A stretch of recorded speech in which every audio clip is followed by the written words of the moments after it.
ꯇꯥꯕꯤꯔꯤꯕ ꯃꯌꯥꯝꯕꯨ ꯇꯔꯥꯝꯅ ꯑꯣꯛꯆꯕꯒ ꯂꯣꯏꯅꯅ ꯉꯁꯤꯁꯨ ꯃꯍꯧꯁꯥꯒꯨꯝ ꯋꯥꯌꯦꯜ ꯀꯇꯤ ꯍꯥꯏꯕ ꯋꯥꯔꯤꯗꯨꯒꯤ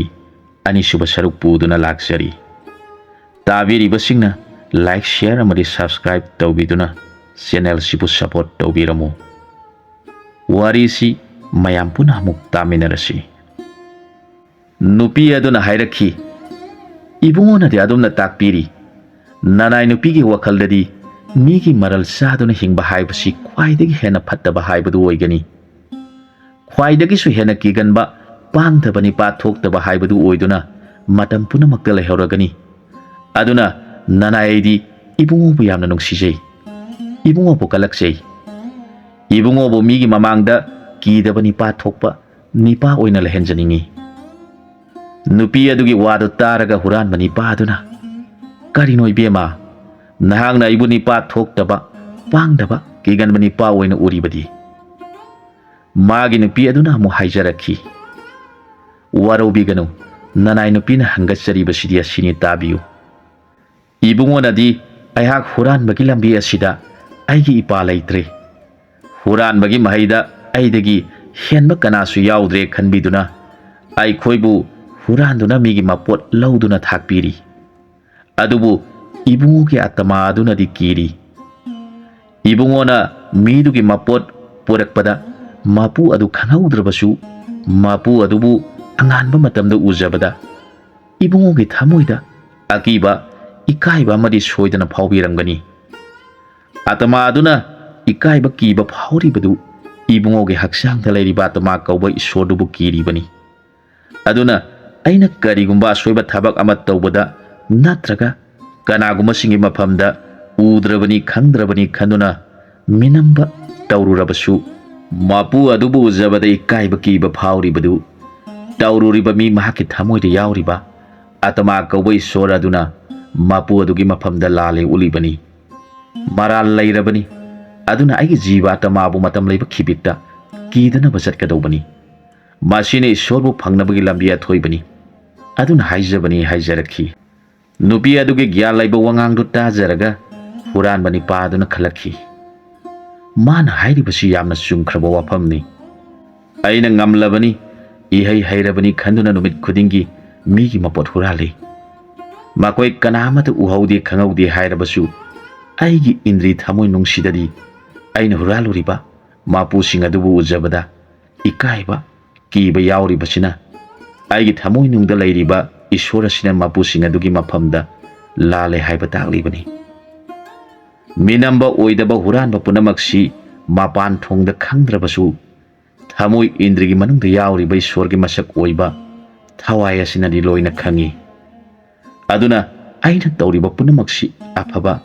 ꯙꯔꯃ ꯑꯣꯏꯕ ꯑꯃꯠꯇ ꯌꯥꯎꯔꯝꯗ꯭ꯔꯦ ꯈꯟꯖꯔꯛꯈꯤ꯫ ꯃꯥꯒꯤ ꯅꯨꯄꯤꯒꯤ ꯙꯔꯃ ꯑꯣꯏꯕ ꯋꯥꯌꯦꯜ ꯀꯇꯤꯅ ꯃꯕꯨꯡꯉꯣꯒꯤ ꯃꯐꯝꯗ ꯙꯔꯃ ꯕꯤꯆꯥꯔ ꯑꯣꯏꯗꯨꯅ ꯍꯨꯔꯥꯟꯕꯒꯤ ꯄꯨꯛꯅꯤꯡ ꯍꯣꯡꯈꯤ꯫ ꯃꯍꯥꯛ ꯍꯧꯖꯤꯛ ꯌꯥꯝꯅ ꯃꯄꯨꯛꯅꯤꯡ ꯅꯨꯡꯉꯥꯏꯔꯛꯇ꯭ꯔꯦ꯫ ꯈꯟꯊꯔꯨꯔꯒ ꯏꯀꯥꯏꯕ ꯅꯨꯡꯁꯤꯕꯅ ꯍꯦꯜꯂꯛꯂꯦ꯫ ꯃꯍꯥꯛꯅ ꯈꯜꯂꯤ,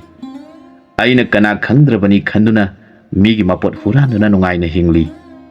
ꯑꯗꯨꯕꯨ ꯑꯩꯒꯤ ꯊꯃꯣꯏꯗ ꯌꯥꯎꯔꯤꯕ ꯖꯤꯕꯥꯇꯃꯥ ꯑꯁꯤꯅꯗꯤ ꯃꯄꯨꯁꯤꯡ ꯑꯗꯨꯕꯨ ꯎꯕꯗ ꯏꯀꯥꯏꯕ ꯀꯤꯕ ꯐꯥꯎꯔꯤ꯫ ꯑꯁꯨꯝꯅ ꯖꯤꯕ ꯑꯣꯏꯕ ꯑꯩꯈꯣꯏ ꯈꯨꯗꯤꯡꯃꯛꯇ ꯌꯥꯎꯔꯤꯕ ꯖꯤꯕꯥꯇꯃꯥ ꯀꯧꯕ ꯏꯁꯣꯔ ꯑꯁꯤꯅꯗꯤ ꯂꯣꯏꯅ ꯈꯪꯉꯤ꯫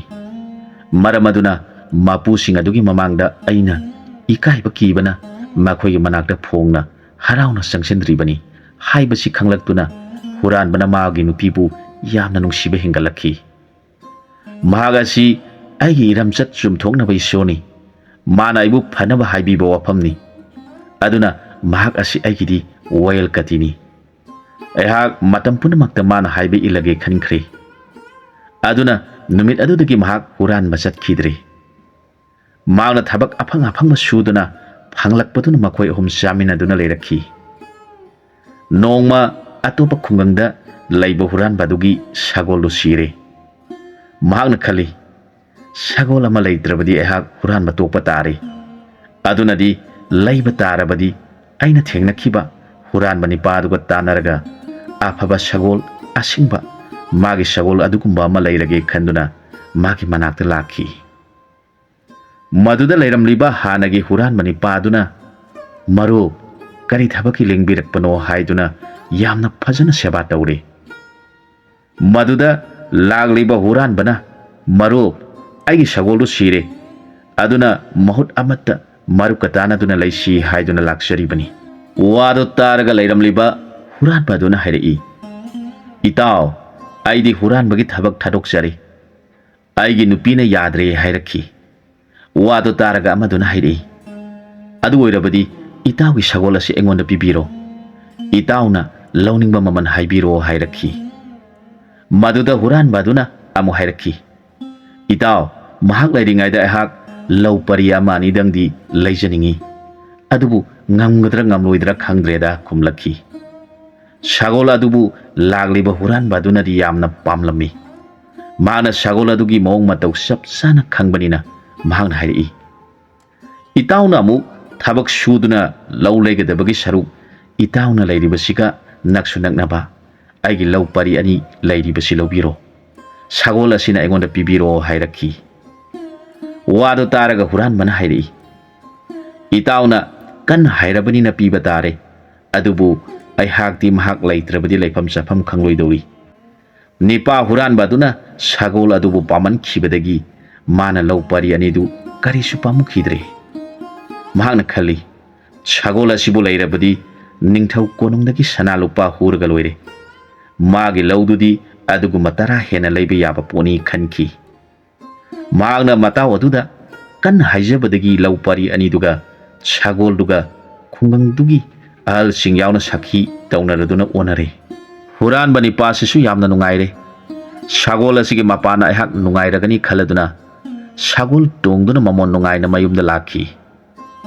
ꯍꯧꯖꯤꯛꯇꯤ ꯍꯥꯟꯅꯒꯤ ꯍꯨꯔꯥꯟꯕ ꯅꯤꯄꯥ ꯑꯗꯨ ꯃꯥꯅ ꯁꯒꯣꯜꯒ ꯁꯤꯟꯅꯗꯨꯅ ꯂꯧꯍꯧꯕ ꯂꯧꯁꯤꯡ ꯑꯗꯨ ꯅꯤꯡꯊꯤꯅ ꯂꯧ ꯄꯥꯜꯂꯗꯨꯅ ꯐꯧ ꯃꯌꯥꯝ ꯑꯃ ꯂꯣꯛꯂꯗꯨꯅ ꯅꯨꯡꯉꯥꯏꯅ ꯍꯅꯨꯕꯤ ꯃꯅꯦꯝꯕꯣꯛ ꯑꯗꯨꯕꯨ ꯂꯨꯅ ꯃꯃꯥꯒꯨꯝ ꯅꯤꯡꯖꯔꯗꯨꯅ ꯁꯦꯕꯥ ꯇꯧꯗꯨꯅ ꯄꯥꯜꯂꯛꯈꯤ꯫ ꯃꯍꯥꯛ ꯍꯧꯖꯤꯛꯇꯤ ꯃꯆꯥ ꯅꯤꯄꯥ ꯑꯃ ꯐꯪꯖꯔꯦ꯫ ꯃꯍꯥꯛ ꯃꯥꯒꯤ ꯅꯨꯄꯤꯕꯨ ꯂꯨꯅ ꯇꯧꯕꯤ꯫ ꯃꯍꯥꯛꯅ ꯈꯜꯂꯤ, ꯑꯩꯒꯤ ꯅꯨꯄꯤ ꯑꯁꯤꯅ ꯙꯔꯃ ꯂꯩꯕꯤ ꯏꯁꯣꯔꯕꯨ ꯅꯤꯡꯖꯕꯤ ꯑꯣꯏꯔꯝꯗꯨꯅ ꯑꯩꯍꯥꯛ ꯇꯥꯏꯕꯪꯒꯤ ꯄꯥꯞ ꯃꯌꯥꯝꯗꯒꯤ ꯀꯟꯕꯤꯔꯕꯅꯤ, ꯃꯍꯥꯛ ꯑꯁꯤ ꯑꯩꯒꯤꯗꯤ ꯑꯁꯦꯡꯕ ꯏꯁꯣꯔꯒꯨꯝꯕꯤꯅꯤ꯫ ꯃꯍꯥꯛꯅ ꯃꯥꯒꯤ ꯅꯨꯄꯤꯕꯨ ꯌꯦꯡꯖꯔꯒ ꯍꯥꯏꯔꯛꯏ, ꯏꯕꯦꯝꯃ ꯑꯩꯍꯥꯛ ꯑꯁꯤ ꯄꯥꯞꯀꯤ ꯁꯃꯨꯗ꯭ꯔꯗ ꯏꯔꯥꯛꯅꯗꯨꯅ ꯁꯤꯔꯝꯒꯗꯕꯗꯒꯤ ꯅꯍꯥꯛꯅ ꯁꯌꯦꯡ ꯄꯥꯏꯗꯨꯅ ꯆꯤꯡꯈꯠꯄꯤꯗꯨꯅ ꯍꯤꯡꯖꯍꯧꯔꯕ ꯑꯩꯍꯥꯛꯅꯤ, ꯑꯗꯨꯅ ꯑꯩꯅ ꯀꯔꯤꯒꯨꯝꯕ ꯈꯔꯗꯪꯗꯤ ꯄꯥꯝꯃꯤ, ꯃꯁꯤꯕꯨ ꯅꯪꯅ ꯌꯥꯕꯤꯒꯗ꯭ꯔꯥ ꯍꯪꯖꯔꯛꯈꯤ꯫ ꯃꯥꯒꯤ ꯅꯨꯄꯤ ꯑꯗꯨꯅ ꯏꯕꯨꯡꯉꯣꯅ ꯄꯥꯝꯕꯤꯔꯤꯕꯗꯨ ꯅꯅꯥꯏꯗ ꯍꯥꯟꯅ ꯇꯥꯛꯄꯤꯌꯨ ꯍꯥꯏꯅ ꯈꯨꯝꯖꯔꯛꯈꯤ꯫ ꯑꯩꯍꯥꯛ ꯍꯧꯈꯤꯕ ꯄꯨꯟꯁꯤꯗ ꯑꯔꯥꯟꯕ ꯊꯕꯛ ꯀꯌꯥ ꯇꯧꯗꯨꯅ ꯃꯤꯒꯤ ꯃꯄꯣꯠ ꯃꯔꯅ ꯑꯩꯒꯤ ꯖꯤꯕ ꯄꯨꯔꯤꯕ ꯍꯛꯆꯥꯡ ꯑꯁꯤ ꯆꯥꯎꯔꯛꯂꯦ꯫ ꯑꯩꯒꯤ ꯍꯛꯆꯥꯡ ꯄꯨꯔꯤꯕ ꯂꯨ ꯇꯣꯡꯗ ꯆꯦꯜꯂꯤꯕ ꯏ ꯄꯨꯝꯅꯃꯛꯁꯤ ꯃꯤꯒꯤ ꯃꯄꯣꯠ ꯃꯔꯟꯁꯤꯡ ꯑꯗꯨꯅꯅꯤ ꯈꯜꯂꯨꯕꯗ ꯑꯩꯒꯤ ꯊꯃꯣꯏ ꯑꯁꯤ ꯌꯥꯝꯅ ꯅꯨꯡꯉꯥꯏꯔꯛꯇ꯭ꯔꯤ꯫ ꯃꯁꯤ ꯀꯣꯛꯆꯅꯕ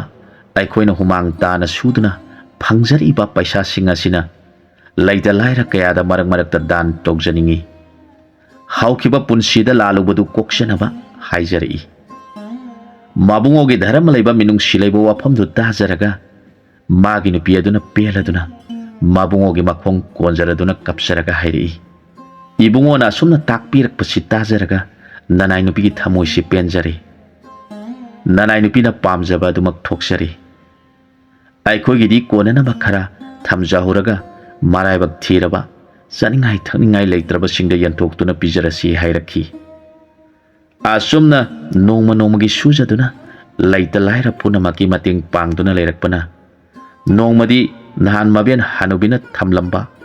ꯕꯣꯏꯗ ꯌꯦꯛꯄ ꯂꯥꯏ ꯑꯗꯨꯅ ꯃꯃꯪꯗ ꯂꯥꯛꯇꯨꯅ ꯍꯥꯏꯔꯛꯈꯤ, ꯅꯪꯅ ꯀꯔꯤꯒꯤ ꯑꯩꯕꯨ ꯀꯥꯎꯊꯣꯛꯇꯨꯅ ꯑꯣꯟꯅ ꯇꯩꯅꯕ ꯊꯕꯛ ꯇꯧꯔꯤꯕꯅꯣ? ꯍꯧꯖꯤꯛꯇꯤ ꯑꯩꯍꯥꯛ ꯌꯥꯝꯅ ꯁꯥꯎꯅꯤꯡꯂꯦ, ꯑꯗꯨꯅ ꯑꯩꯅ ꯅꯪꯕꯨ ꯂꯥꯛꯅꯕ ꯍꯧꯔꯒꯅꯤ ꯍꯥꯏꯔꯛꯈꯤ꯫ ꯃꯥꯅ ꯃꯤꯀꯞ ꯊꯣꯛꯂꯛꯄꯗ ꯌꯥꯝꯅ ꯋꯥꯅ ꯂꯩꯔꯝꯃꯤ꯫ ꯃꯥꯒꯤ ꯃꯇꯧ ꯑꯗꯨ ꯎꯔꯒ ꯃꯥꯒꯤ ꯅꯨꯄꯤꯅ ꯍꯪꯖꯔꯛꯈꯤ, ꯏꯕꯨꯡꯉꯣ ꯀꯔꯤ ꯇꯧꯔꯕꯒꯦ? ꯏꯕꯦꯝꯃ ꯑꯩꯅ ꯃꯃꯥꯡ ꯊꯛꯇ ꯇꯧꯖꯔꯨꯕ ꯏꯔꯥꯟꯁꯤꯡ ꯑꯗꯨ ꯍꯧꯖꯤꯛ ꯌꯧꯔꯛꯂꯒꯅꯤ ꯇꯥꯛꯄꯤꯔꯝꯃꯤ꯫ ꯃꯗꯨꯗ ꯅꯨꯄꯤ ꯑꯗꯨꯅ ꯑꯁꯦꯡꯕ ꯑꯗꯨꯃꯇꯪ ꯅꯅꯥꯏ ꯅꯨꯄꯤꯗ ꯇꯥꯛꯄꯤꯌꯨ ꯍꯥꯏꯖꯔꯛꯈꯤ꯫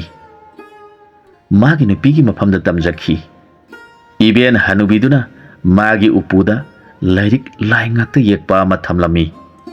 Madu aina upududagi lauthoklaga sena singdu phaktuna yenglubada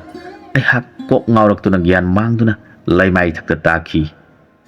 Aihak laimai aduda tuthakhrabani. Aigi bangda asumna hairammi. Nahaki mapokti huranba haibasi nangina thawni. Aduna nahak aigi bordagi huranbada kana khangdaba mina phaba ngamdaba oirasinu. Aduga tumdaba misingsu nangna tumhanba ngamba oijau hairakhi.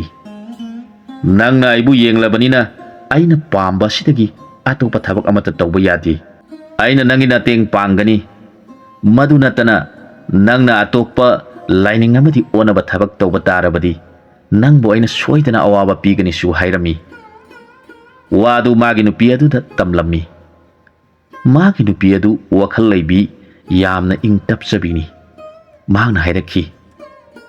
Wafam adugidamak karigi wabiribano. Lairik adu Iben aduna nangonda senaramba natkidi. Adubu ibungona madu Ibena thamlambani. Ibe laitrabana Ibena thambiramba pot khudingmak ibungogi oihorabani. Ibungogi pot khudingmak ibungona sijina jabada kari akaiba leibaki. Mabu matam kharadang aikhoiga lapthoknaba aduda mana shawba oirigani. Nongalaga aikhoi ani chatuna aikhoina ngamjaba thum hau pujaraga kachatuna khurumlusi. Karigi shawgadoribano. Soidana shawba phagigani haijaduna mabungogi puning waribadu themjanjakhi. Huranbadu magi nupina hairakpaduda mapungdu kharadi ingthajakhi. Makoi ani nonganbaga iru maithajaraduna athum hau kabokna singba laphoi latang punamak pujaraga lairiba upu adugi manakta lam tekthokhtuna posingdu thajaraga maira katuna nupi aduna haijarakhi. He bendhau nakpuna naina su oirabi ehana nangi sebat tawba phangjahodre. Aihaksu ibendhaugi nasu oijarabani. Nangi kanglupta nasu nipa asiki mau oijaraduna leijarabana. Ibendhaugi sebat tawba haibasi aigi thawni. Aduna ngasidagi hauna nanai nasu nupina ibendhaugi sebat tawba phanganbiro. Nahan makai nanai nasu aina ibendhaugi sebat tawba phangdriba sidi nasu nipa asina ibendhau ama lei haina nasu oibi engonda takpidabadagi aina khangjadabana tawjakhidabani. Haujikti nasuna iben ama lei takpibadagi nanai nupi laksare. Nasu aibu warauba tawbiraganu. Aina haijaba nungsibiyu natrabadi iben hak nasa nasu nungsiba khangdabi haibadu taragani. Phattaba singda chankhini. Nasubu nungsibiduna aina pamjabada ibena yabigani. Yabidrabadi nahak nasa nasu hatpa pap soidana pugani. Maramasi laibana aibusu nahaki mauni khanbiduna nasagi sagagi mauna seba tawjaba phanganbiyu haiduna khurumjarakhi. Aduga asumnasu haijarakhi. Iben nangna kari maramgidamak nasuni pasida papki oiba thabak sinaduna pap punaba lambi sembiribano. Aduna ngasidagidi Ibengi siba ngamdraba thawai adu puinagi lambida sangsinduna Ishwargi oiba afaba lambida khong thangjenduna afaba mapok ama phanglunaba honarasi. Migi mapon masai huduna hinglabadi nasana su oiba ikhoi khudingmak pa phangduna amuk hana Ibengi thawai adu sarga yoba ngamlaroi. Nasana su aikhoina afaba suma thabak tawduna Ishwargi maphamda sangjarabadi aikhoina tawjariba afaba mahina Ibengi atama adu sarga yogadoribani haijarakhi. Aduna Ibena nanai nasu oiba ikhoibu afaba lambida pubiduna atona ta singe sabangam janaba aikhoina suja nomjarubada kanaba oija oithak pinabiyo haijaduna khurumjarakhi. Maduda upuda yauriba lainupi sieda yeklibi aduna khali. Mana hairibasi sumi.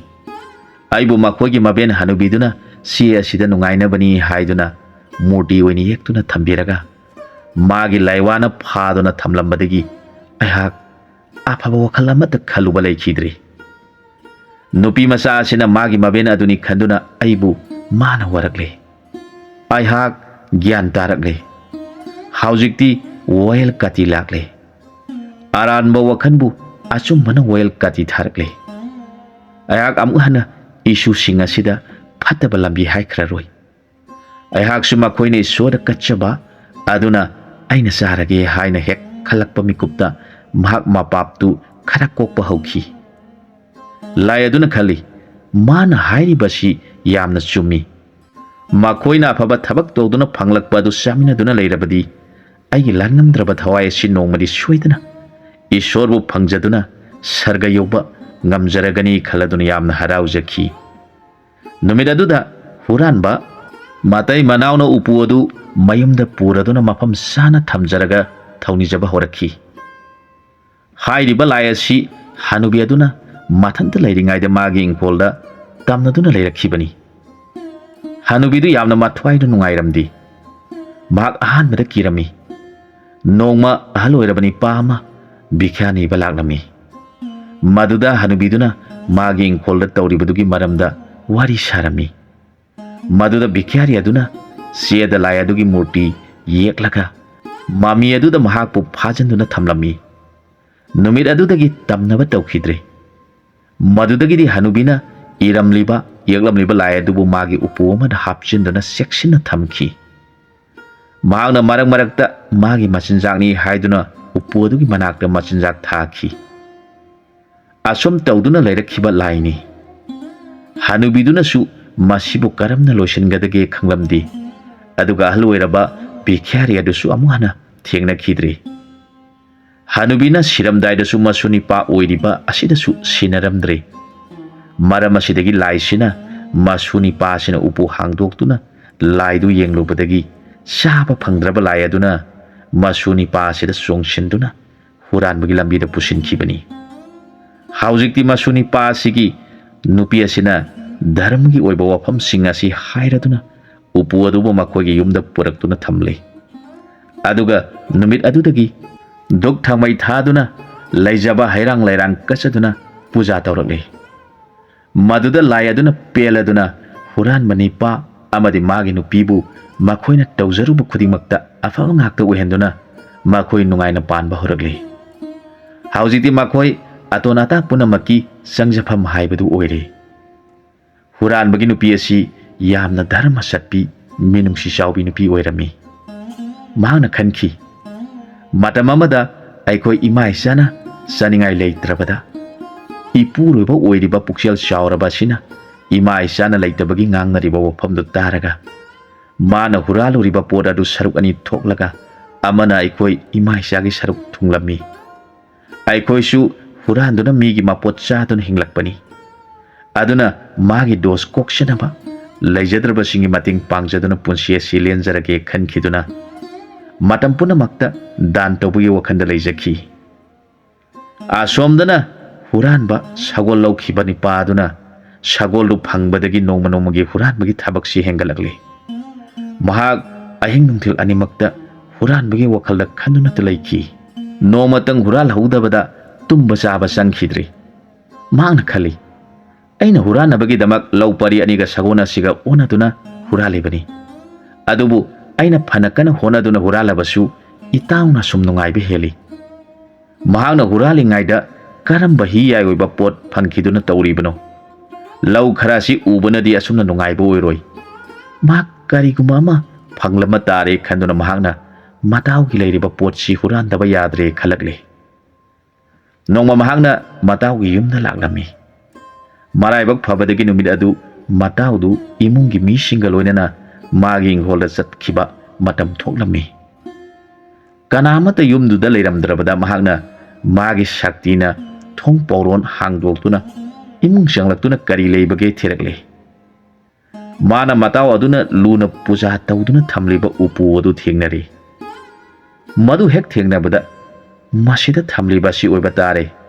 ꯃꯍꯥꯛꯅ ꯂꯥꯠꯂꯤꯕꯁꯤ ꯈꯟꯗꯨꯅ ꯎꯄꯨ ꯑꯗꯨ ꯍꯥꯡꯗꯣꯛꯇꯨꯅ ꯌꯦꯡꯂꯦ꯫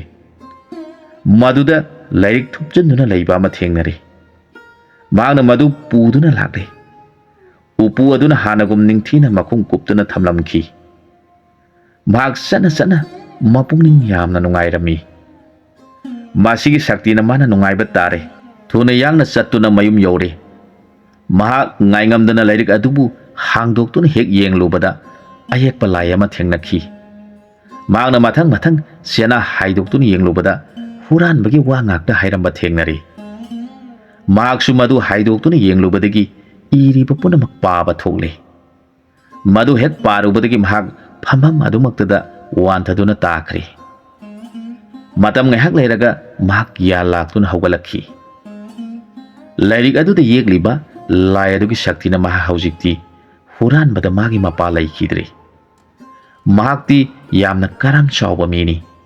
aduna mahana khalakhi aina nongmagi khara huran ba sinadi kari su kanaba phangdre itaw aduna khulai asigi matengna karigumba henba pot huduna thamkhibadagi mag haujikti huran ba tokhibani khankhi aduna aihaksu matek mayada huran ba si toklage laibag asi konungda sangduna punsida chaba thakpa loidanaba pot huralage khalakle mahana ningthogi konung natraga yamna nungaiba imung sing khalakle mahak mana phangliba lairiga dugi mapana mi shumba tuman basu ngamlage asumna nungaiba imung khanduna lairamba sana lupa punamak puraktuna nongmagi sana lupa paisinba horakle laibag asi awaba oirakle huran basi phabasu ngamdi pot mangba amadi hukibagi paw ngakta numit khudingi ngangna sangaduna leirami adubu huran basinadi wadu thoina thoksaramdi ningthaugi mafamdadi numit khudingi hukibagi paw laklami ningthau asi yamna mathwai nungairamdi magsu numidang ahing athengba khudingmakta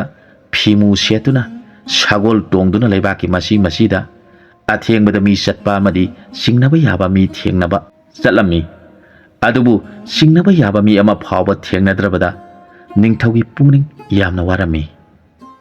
asumna matam sangna leiraklabada nongma sadu lamboiba ama lambi da thengnarami mahak urum amada phamduna leirami ningthau aduna mahakpu ubada manakta changsinduna sadu adubu khurumjari aduga baba abu mafam kadaida satpigadoribano kari thabak leibibage hanglakhi sadu aduna ningthauda munna yenglaga hairakhi ibungodi yamna warena onthokpanida he miyoiba asumna solakhi sadu adugi wahaidu taraga ningthau aduna khurumladuna haijarakhi baba naibu ware haibiribadu maram karigino khangbibra